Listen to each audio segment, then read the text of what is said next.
Hello viewers, how are you? During this meeting, I am going to discuss with you about the chapter 1, what is organizational behavior. So let's start the show.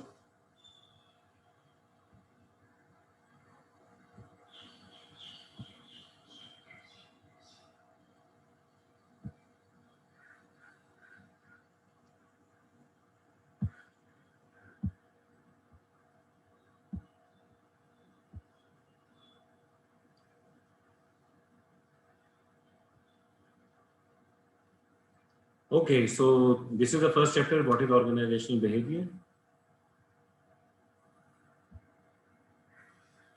These are the learning goals. What is the definition of the organizational behavior? What are the two primary outcomes in the studies of the organizational behavior? What factors affect the two primary organizational behavior outcomes? And why might firms that are good at organizational behavior tend to be more profitable? And what is the role of the theory in the scientific method and how are correlations interpreted?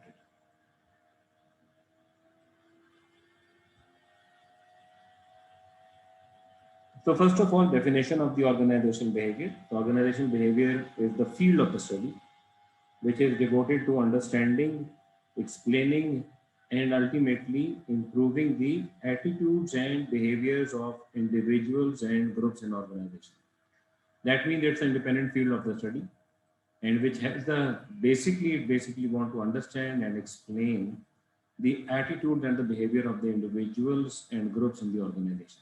Once you understand and once you are able to explain the attitudes and the behavior of the individual, then you are able to improve the attitude and the behavior of the individual in the organization. But what do we actually mean by attitudes? And what do we actually mean by the behaviors? Behaviors are observable action which you can see in the organization. For example, if someone is coming late, so that is an observable behavior. But attitude is overall evaluation of oneself about something. And attitude has a cognitive element and the emotional element and the behavioral element as well. So the behavior which you can see is behind the behavior, there is an attitude of the individual which relates with that behavior. So that's very important to understand this. That's pyramid. It's a kind of an iceberg, the tip of the iceberg, which you can see in the form of the behavior. But under that tip, there is an attitude. Under that attitude, there are values, and then the belief, and then the core assumptions, which basically make the whole setup through which the person is manifesting, through which the person is acting, which you can see, which is the behavior of the individuals. And the focus of this study, organizational behavior, is different from organizational theory, different from organizational development, where this is particularly focused on the micro aspects of the organization, which is about the humans and which is about the individuals working in the groups in the organization. It is not that these individuals and these groups are isolated from the outside environment. Outside environment is definitely affecting the behavior of the individual. There are the macro factors, the macro foundations, which are affecting the behavior of the individuals and the organization. But the more focus in this course is on the micro foundations.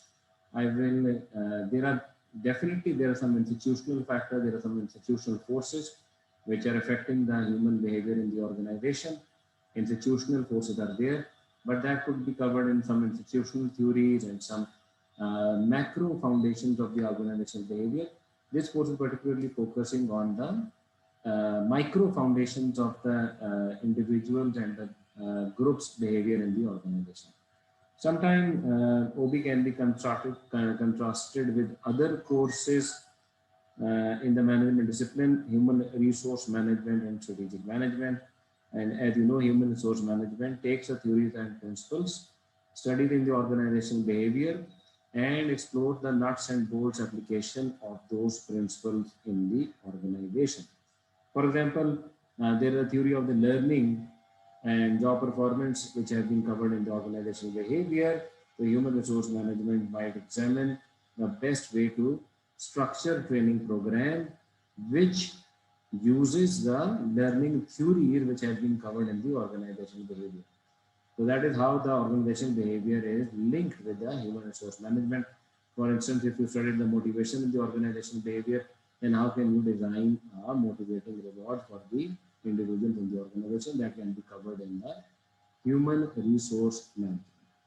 Then the strategic management, and that focuses on the how the organizations are formulating their strategies, executing their strategies, implementing their strategies, setting up their objectives, mission statement, and the vision statement. And that is basically there are level of different kind of a strategy, business level strategies, corporate level strategies. It's a kind of a different kind of approach. So the theories which have been derived from the organization behavior coming from the different disciplines and these different and primarily coming from the industrial and organizational psychology, and some theories are coming from social psychology, some theories are coming from sociology, psychology, and some economics theory have been used as well. So that is why OB is a kind of a multidisciplinary and interdisciplinary field which are integrating a different kind of a disciplines and the different and using a different kind of a theory from the different sources. So this is definition of the organizational behavior, and that's what I've covered over there. Now coming to the integrative model of the organizational behavior. So we are going to that how does this all stuff fit together. There are the different kind of theories at the individual level, at the organization level, but how can we basically fit these theories together? So that's why we are using a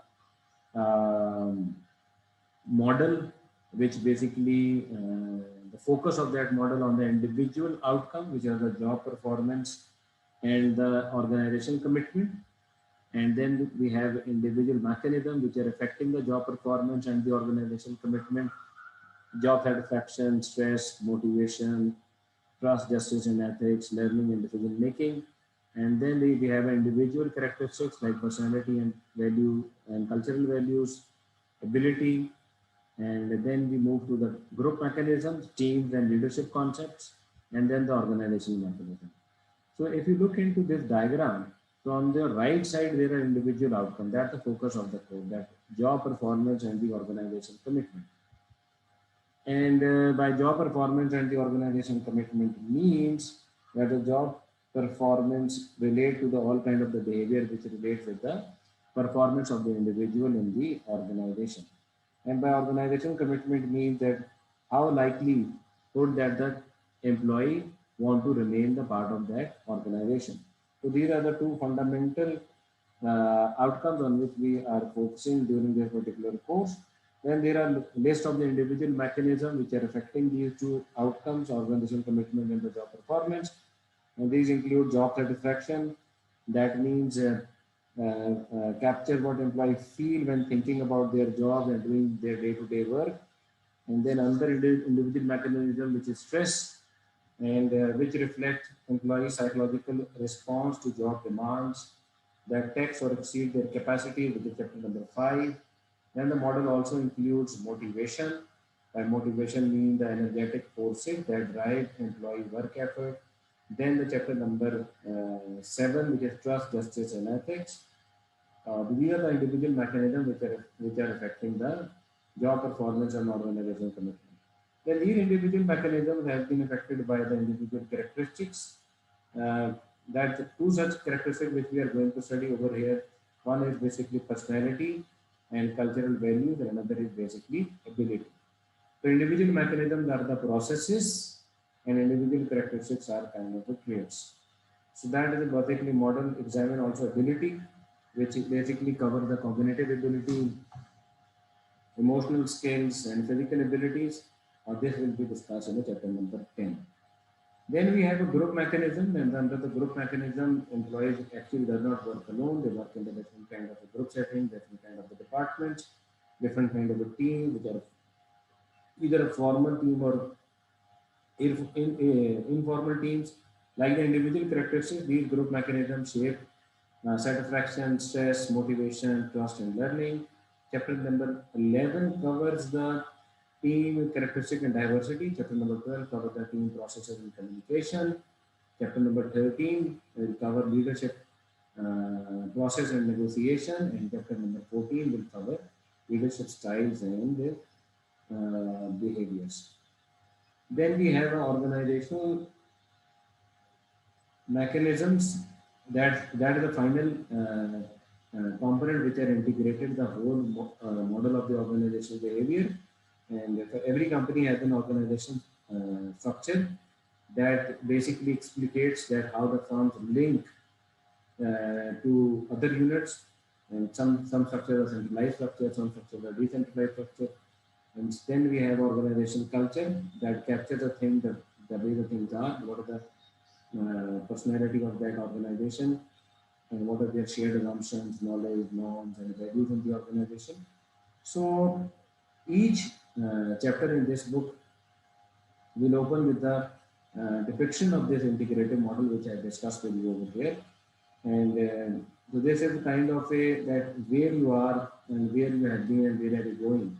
So it is not like that thing that you are not integrating and linking the thing throughout the course, but actually whenever we are going to study the chapter, that will show you that how this chapter is basically linking with the individual outcomes of the job performance and the organization commitment. Okay, does organizational behavior matter? So that's kind of a whether it's important for the organization to consider the point of view of the to consider the matters which relate with the organization behavior, and people agree with that thing that the organization need to know about the marketing and finance and the operation, but sometimes they think that the organization behavior concepts, they can basically manage those concepts without having any integrated model, without having a good orientation about that thing. So we are looking into that thing that first of all we need to look into the theory which can help that why um, humans are humans are important in the organization, because humans are everywhere, even in the marketing or finance or operations, the humans are everywhere. So it's better that how you are going to deal with the matters of the humans which are working in the organization. So let's have a look into the resource-based view, and that basically it's a conceptual argument that how organization might affect the bottom line, that means the profitability of an organization. And this perspective describe what exactly makes resource valuable.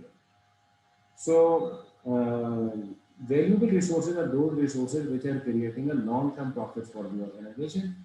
If we look into that thing, that what are the resources in the organization, there are different kind of the resources in the organization. One are financial resources, second physical resources, third knowledge, decision making, culture, ability, wisdom, and then reputation, image, culture, goodwill. These are the different kind of the resources in the organization. So, for example, resource becomes more valuable if it really that people make some company more profitable than others.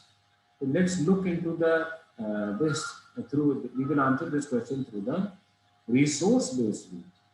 For example, the resource-based view that if the resource want to be make a profit, be a profitable for the organization, that it should be rare. Diamonds, oil, and these kind of things are all expensive precisely because they are rare. Good people are also rare. Witness the adage, good people are hard to find. Ask yourself, what kind of a percentage of the people you have worked with have been talented, motivated, satisfied, and good team players? So, in many organizations, cities, or job markets, such employees are the exception rather than the rule. Then the second view of the resource-based theory is inimitable. That if the resources are valuable, then it need to be inimitable, which means it's difficult to copy. It cannot be imitated. Many of the firm resources can be imitated if the competitors have enough money. For example, if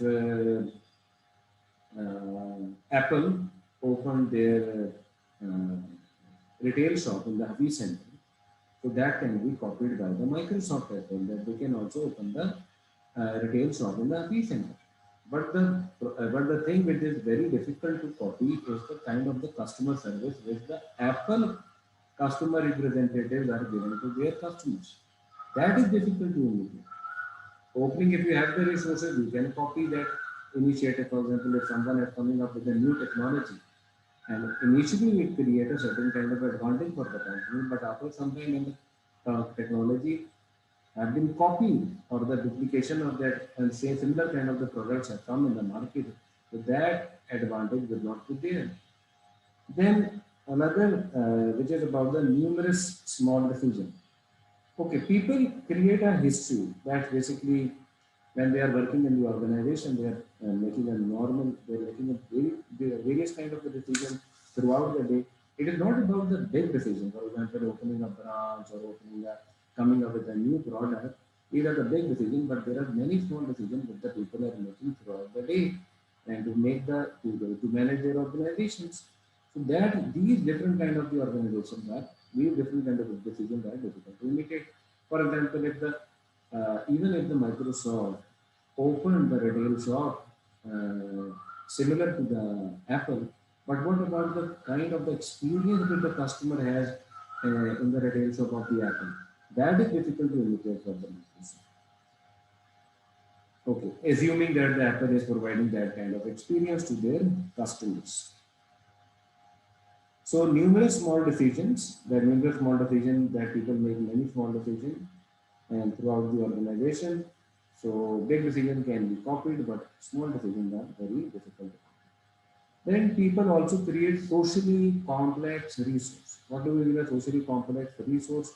Like when they are working together, they build up the culture, the teamwork, the mutual skills learning, and the reputation of this kind of a culture and the teamwork and the trust and reputation is basically termed as a socially complex resource. Why it's called socially complex. Social means working among the individuals, among the human, complex because it is not very clear that how that kind of a teamwork has been developed in that particular team. For example, the Pakistani team who won the 2017 ICC World Cup, they on the final day they were on the paper they were not as strong as their opponent, which is the Indian team. They have many top ranking players in their team, but the kind of the teamwork which has been developed in the Pakistani team is quite rare in that regard. So they have outclassed the team which is considered to be a stronger team than them.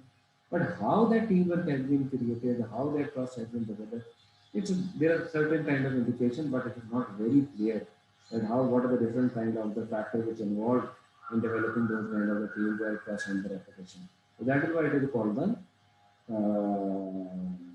socially complex resource. So that makes a resource valuable. If you want to have a valuable resource, it has to be rare, it has to be inimitable. Inimitable has three components: history, numerous small decisions, and socially complex resources.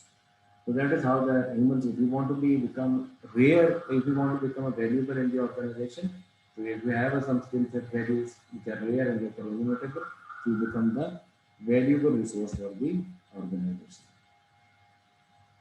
Actually, what is the research evidence? Since we have talked about that good people are both rare and inimitable, therefore create a resource that is valuable for creating a comparative advantage. Humans create a comparative advantage for the companies because it's difficult to find the good people, and if you are having a good people, so it's important to keep the good people in the organization so the organization have the comparative advantage over the other company.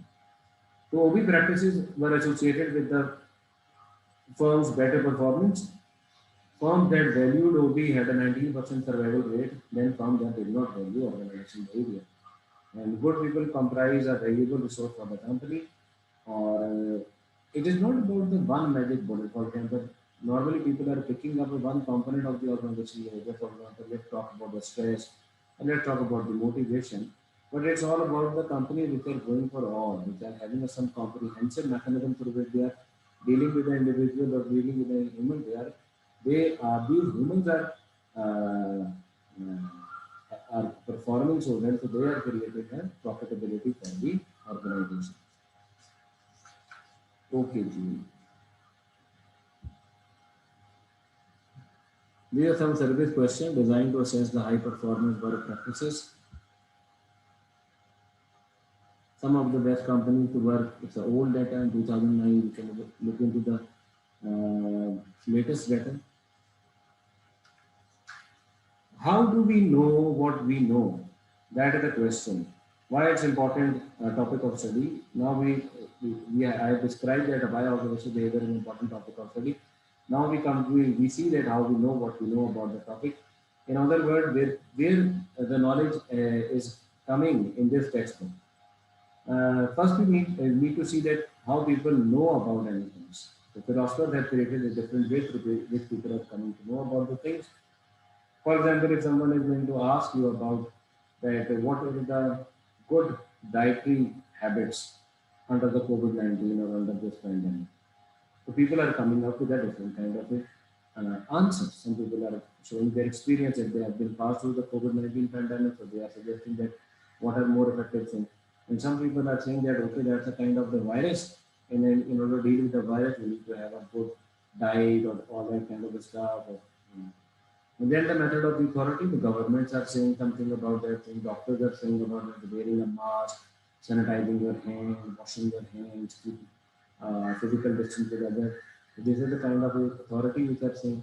And there is another method, which is the method of science. Method of experience that people hold firmly to some degree because it is consistent with their own experience and observation.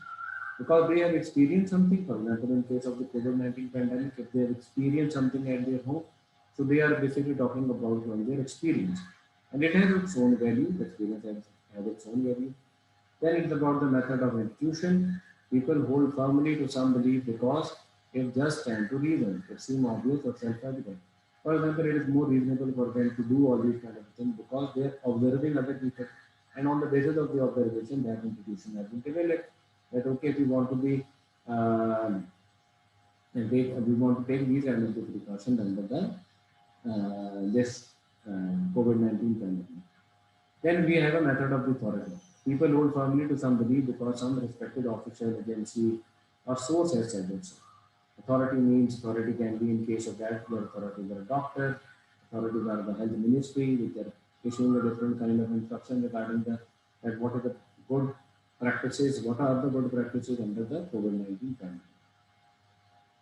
Then the last method, which is the method of science. And method of science, which people accept and believe because scientific studies have tended to replicate that result using a series of samples, settings, and methods. Let's focus on the method of the science. And what do we actually mean by the so scientists actually simply does not assume that their beliefs are correct. They acknowledge that their belief must be tested scientifically. If they are going to believe on something, they are going to test it scientifically. Okay, if the apple fall on somebody, then that person thought about it, that why apple fall on him, and that lead to the that lead to the discovery of the law of gravitation. So that is how the scientists work because they are testing their belief, they are testing their hypothesis. So let's look into the method of the science, and the science and under the science, scientific studies are based on the scientific method. And that method has been originated by Sir Francis Bacon in the 16th century. And the scientific method begins with a theory. But the theory means it's a kind of a different kind of a collection of the assertions, both verbal and symbolic, that specify how and why variables are related, as well as the condition in which they should and should not be related. And so that is basically, it's a kind of a telling a story. It applies that who, what, when, and why element found in any newspaper or magazine article. So you can basically relate the theory with a different kind of the diagrams, with a different kind of arrow, with a different kind of a diagram. For example, if you are creating a theory that why people are not following SOPs in some areas, what is the theory behind that thing? Actually, we all theorize. We all theorize about something. We all are good theorists because we have a theory about everything. But because of this thing, because of this thing is not working, we are making a certain kind of a story. And that's what we are covered in the management. It's kind of a making a sense. And under that sense making, we are creating a certain kind of a theory about it. So it is not necessary that you need to be a scientist for creating a theory. And many individuals are creating these kind of a theories in their daily life as well. Then the second important component of the scientific method is a hypothesis. So many theories are logical and many theories are thought-provoking, and sometimes these theories are very interesting, but these theories therefore to be tested, so whether their predictions are accurate or not. So the scientific method required that theory to be used to inspire hypotheses. Hypotheses are written predictions that specify relationship between the variable. For example, a theory of social recognition could be used to inspire this hypothesis. Social recognition, there is a theory about social recognition, and by social recognition is a kind of the public praise and appreciation of the good behavior. For example, if someone is appraising you in the public and recognizing your effort in the public, so that create a certain kind of good feeling. But it has a certain kind of other opponent as well. For example, if someone be praised in the front of the other, sometimes some people are feel embarrassed. Sometimes other people are not feeling as good. So there are multiple ways through which we can understand that theory. But that theory can be tested. And in order to be tested, we need to make a hypothesis. That is more covered in your research course, that how you are formulating these hypotheses. And the hypothesis states in the black and white the expected relationship between the two variables. For example, there is a correlation between age and height. There is a positive relationship between age and height. So that is the one kind of simple hypothesis. So that is the one way. And in order to tell whether your hypothesis was supported or not, you could analyze the data by examining the correlation between these two variables. And a correlation is abbreviated like R. That means that the relationship between the two variables. That is the scientific method I'm talking about. Theory, hypothesis, then collecting the data, and then verification. Okay, that's I'm talking about the correlation.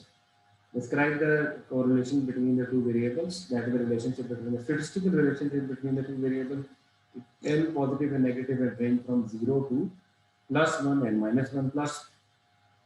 If there is a 0.8, 0.5, 0.3, that means the positive correlation. That means the two variables are, for example, if the height, if the height and weight are positively correlated, that means if the height increase, then the weight also increase, and if the height decrease, then the weight also decrease. And if there is a correlation between the stress and the COVID-19, so there is a negative correlation. If there is a negative correlation, then if the one thing is increases, the other thing decreases. Stress and the performance, if the stress and the performance are negatively correlated, so if the amount of the stress increase in the job, that will lead to the decrease in the performance. But the correlation is not causation. Causation is something else. And under the, okay, these are the three scenarios of the correlation. As you see in the one diagram, there is a perfect correlation between age, discovery, normally does not exist. Then we have a scattered correlation, which is 0.5, and then we have a very scattered correlation. It does not mean that even though the zero correlation does not exist, it's just for a statistical relation which they're telling you. But somehow these social constructs relate with each other. You can test it, that whether that sometimes very strange variables can be related with each other. Okay, the correlation does not imply causation. That's one thing which I want to talk about. That means causal inferences. For the causal inferences, one variable really does cause one another. If the smoking cause cancer, then that we need to isolate the smoking with the cancer. But if there are some other variables which are contributing to the cancer, so we can't say that the smoking cause cancer. We can say the smoking relates with the cancer. So in order to be establish the causation, first the two variables are correlated. Second, that the presumed cause precedes the presumed effect in time. That means that in the temporal sequence, the first variable come and then the second variable come. For example, in case of social recognition and the performance, the social recognition come first and then come the performance. In the case of smoking and the cancer, first a person smokes and then cancer arrives. So that's a kind of a temporal sequence need to be exist for the causal inferences. And then third criteria is often fulfilled in the experimental settings. where researchers have more control over the setting, that no alternative explanation exists for the correlation. That the relationship between these two variables are just, that's a most strong, that is the best explanation about these two variables, and there is no alternative explanation between these two variables. So it's very difficult to establish causation in the social sciences. However, the medical research and medical science worked on the causal influences.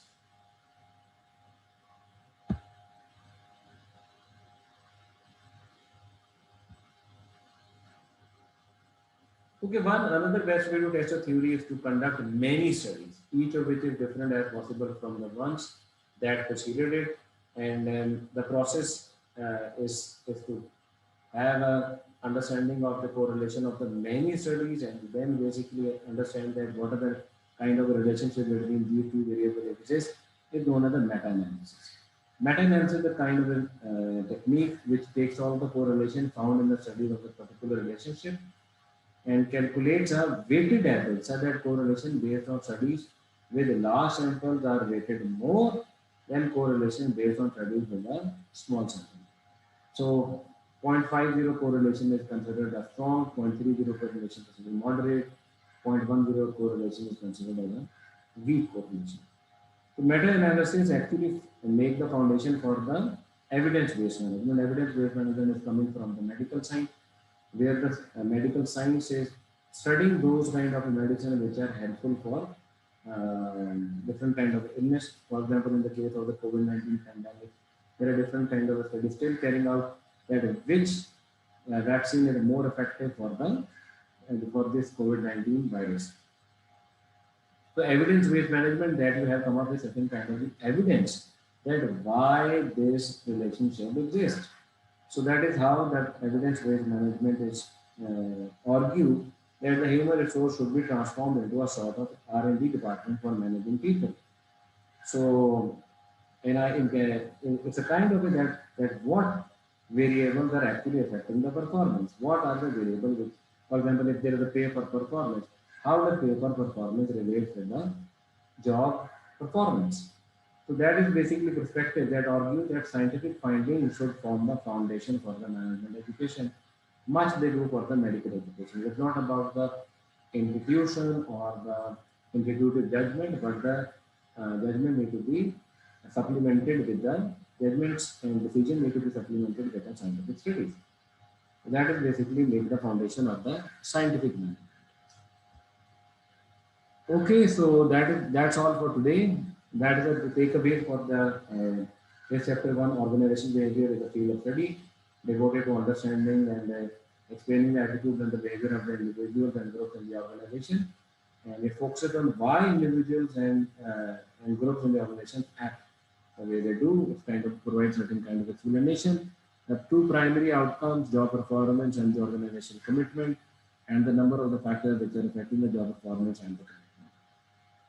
Or then we have talked about the resource-based view. Good people are rare, valuable resource because they are rare, hard to imitate. History, they have the historical memory in the organization, which we call the institutional memory as well. And they make numerous small decisions that cannot be observed by comparators. And they are socially complex resources. Then you talked about the theory. Like what is the theory? What are the hypotheses? The correlation. So that's it for today. If you have any question, you can basically write in the box, or you can also talk in the classes. Okay, bye bye.